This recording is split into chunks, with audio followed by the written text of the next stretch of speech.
Terrorism was invented by the British Empire. Wait a minute, I thought the war on terror started when George Bush declared it on 9/11. Wrong.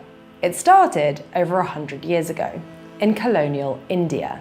By the early 20th century, Britain's grip on the Raj was slipping. With their overlords distracted by the onset of World War I, Indian revolutionaries tried and failed to overthrow colonial rule. In 1919, Westminster passed the Anarchical and Revolutionary Crimes Act, which gave British colonial forces the power to arrest Indians without charge and detain them without trial for up to 2 years. Sound familiar?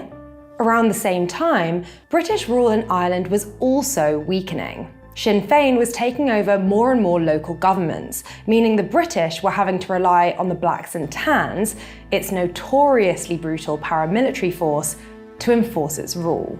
Those are the same Blacks and Tans Churchill deployed to British Mandate Palestine, by the way. What did the government do to contain the unruly Irish? Copied and pasted the legislation from India onto the Emerald Isle in the Restoration of Order in Ireland Act of 1920.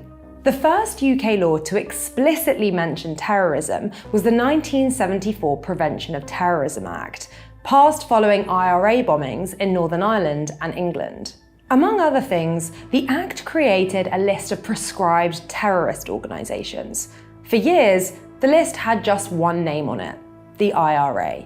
Like many British policing tactics, counter-terrorism was first tested on the colonies before being brought home to the mother country. In the year 2000, Britain passed the Terrorism Act, the first counter-terror law to apply to people in England and Wales. Counter-terrorism was still focused on a foreign enemy, however. Only this time, it was the enemy within: Islamism. While the UK has proscribed several neo-Nazi organisations, its counter-terror efforts have focused largely on combating supposed Muslim extremism.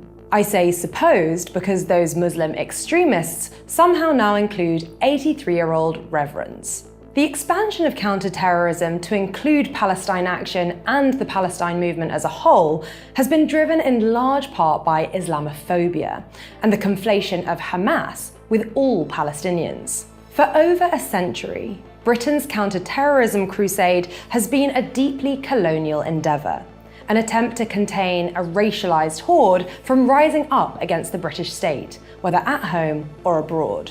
Those on the receiving end of it know that all too well. And that, my friends, is how you end up with the term Palestinian.